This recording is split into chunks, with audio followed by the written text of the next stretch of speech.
Big boss Malayalam season 7 promo അപ്ഡേറ്റുമായിട്ടാണ് വന്നിരിക്കുന്നത്. പുതിയൊരു പ്രോമോ വന്നിട്ടുണ്ട് കേട്ടോ. ടിക്കറ്റ് ഫിനാലയുടെ അവസാനത്തെ ടാസ്ക് ആണെന്നാണ് ഈ ഒരു പ്രോമോയ്ക്കകത്ത് പറയുന്നത്.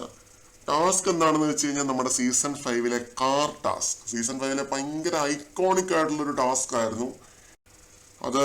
ശോഭ, ജൂനൈസ്, അഖിൽമാരാര് ഒരുപാട് പേരെ നമ്മൾ പറയാനുണ്ടായിരുന്നു കേട്ടോ. ആ ടാസ്ക് കിഡിലൻ ടാസ്ക് ആയിരുന്നു. ആദ്രയാണെന്ന് തോന്നുന്നു ടിക്കറ്റ് ഫിനാലെ ജയിച്ചത്. ശോഭ അതിനകത്ത് ലാസ്റ്റ് വരെ ഇരുന്ന ഒരു ടാസ്ക് ആയിരുന്നു. കിഡിലൻ ടാസ്ക് ആയിരുന്നു. ഞാൻ എപ്പോഴും അതിന്റെ റീലും കാര്യങ്ങളൊക്കെ വരുമ്പോൾ കാണാറുണ്ട്. കിഡിലൻ ടാസ്ക് ആണ്.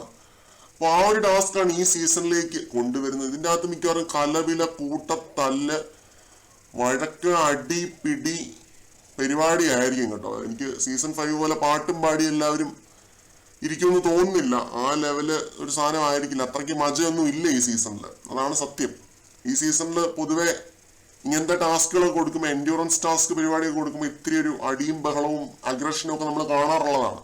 അപ്പൊ അതുകൊണ്ട് ഈ ഒരു ടാസ്കിലും ഒരു എൻഡ്യൂറൻസ് രീതിയിലായിരിക്കും മുന്നോട്ട് പോകാനായിട്ട് പോകുന്നത്. എനിക്കറിയില്ല. പ്രോമോയ്ക്കകത്ത് കാണുന്നത് എന്താണെന്ന് വെച്ചാൽ അനീഷ് ഡ്രൈവിംഗ് സീറ്റിൽ ഇരിപ്പുണ്ട്. അന്ന് ശോഭ ഇരുന്നത് അതേ സീറ്റിലാണ് കേട്ടോ. ശോഭ ലാസ്റ്റ് വരെ ഇരുന്നത് അവിടെയാണ്. അപ്പൊ അനീഷ് മിക്കവാറും ഈ ഒരു ടാസ്ക് ജയിക്കാനായിട്ടുള്ള സാധ്യതയാണ് കാണുന്നത്. പിന്നെ തൊട്ടപ്പുറത്ത് നൂറ ഇരിപ്പുണ്ട്. പിന്നെ ബാക്കി എല്ലാവരും ഓരോരോ സീറ്റിലായിട്ട് കിട്ടുന്ന സീറ്റിലൊക്കെ കയറി ഇരിപ്പുണ്ട്. ഇതാണ് ഈ ഒരു ടാസ്ക്. അവസാന ടാസ്ക് ആണെന്നാണ് പറയുന്നത്. എനിക്കൊന്ന് 10 ടാസ്കുകൾ ഉണ്ടാവും തോന്നുന്നു. ഇനി നമ്മൾ വേറെ 1-2 ചെറിയ ടാസ്കുകൾ കണ്ടതിന് ശേഷമായിരിക്കും ഇത് കാണുക. കൂടുതൽ അപ്ഡേറ്റ്സുമായിട്ട് വീണ്ടും